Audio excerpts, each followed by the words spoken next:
नमस्कार मित्रांनो, लेखा व कोशागार विभागामार्फत 2025 साठी भरती निघालेल्या आहेत. या भरतीस एकूण 6 विभागामार्फत निघालेल्या आहेत. नाशिक विभाग असेल, पुणे विभाग, अमरावती विभाग, छत्रपती संभाजीनगर तसेच कोकण विभागामार्फत जाहिरात प्रसिद्ध झालेल्या आहे. इतर विभागांच्या जाहिरातींचा माहितीचा व्हिडिओ आपल्या चॅनलवर अपलोड केलेला आहे. तिथून तुम्ही ते चेक करू शकतात. आज आपण कोकण विभागामार्फत ती जाहिरात प्रसिद्ध झालेली आहे. त्यातील जागा, पात्रता, वयोमर्यादा आणि परीक्षा फी आणि परीक्षेचं स्वरूप या सर्वांची माहिती, सविस्तर माहिती आज आपण या व्हिडिओमध्ये बघणार आहोत. चला तर मग व्हिडिओला सुरुवात करूया. मित्रांनो, सहसंचालक लेखा कोशागारे कोकण विभागामार्फत ही जाहिरात प्रसिद्ध झालेली आहे. कनिष्ठ लेखापाल या पदासाठी ही जाहिरात असेल. 7व्या वेतन आयोगानुसार तुम्हाला पेमेंट या ठिकाणी मिळणार आहे.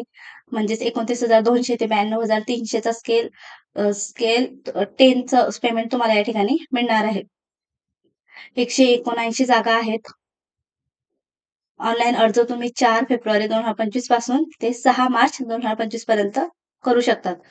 परीक्षेचा दिनांक असेल, कालावधी यासंबंधी तुम्हाला काही माहिती लागली तर ती तुम्ही त्यांच्या या वेबसाईटला व्हिजिट देऊन चेक करू शकतात.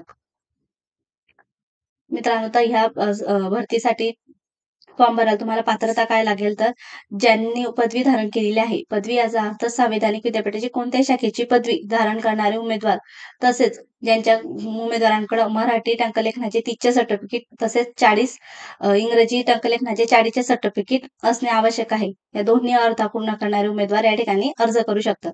वयोमर्यादा ऑनलाईन अर्ज सादर करावयाच्या अंतिम दिनांकास म्हणजेच 23 फेब्रुवारी 2025 रोजी तुमचे वय हे 19 वर्ष असले पाहिजे आणि कमाल वयोमर्यादेची तरतूद ही कॅटेगरीनुसार वेगवेगळी दिलेली आहे. जसे की अमागास प्रवर्गासाठी 38 वर्षापर्यंत अर्ज करू शकतात. मागासवर्गीय असतील, दुर्बल घटक असतील, अनाथ असतील हे 43 वर्षापर्यंत अर्ज करू शकतात. दिव्यांग उमेदवार हे 45 वर्षापर्यंत अर्ज करू शकतात. माजी सैनिक, प्रकल्पग्रस्त, भूकंपग्रस्त हे उमेदवार पण आपल्या वयाच्या 45 वर्षापर्यंत अर्ज करू शकतात. परीक्षा फी किती लागेल तर ओपन कॅटेगरीसाठी ₹1000 परीक्षा फी असेल आणि रिझर्व्ह कॅटेगरीसाठी ₹900 परीक्षा फी तुम्हाला या ठिकाणी पे करावी लागणार आहे. परीक्षेचं स्वरूप हे 4 विषय तुम्हाला या ठिकाणी एक्झाममध्ये असणार आहेत. मराठी, इंग्रजी, सामान्य ज्ञान, बौद्धिक चाचणी.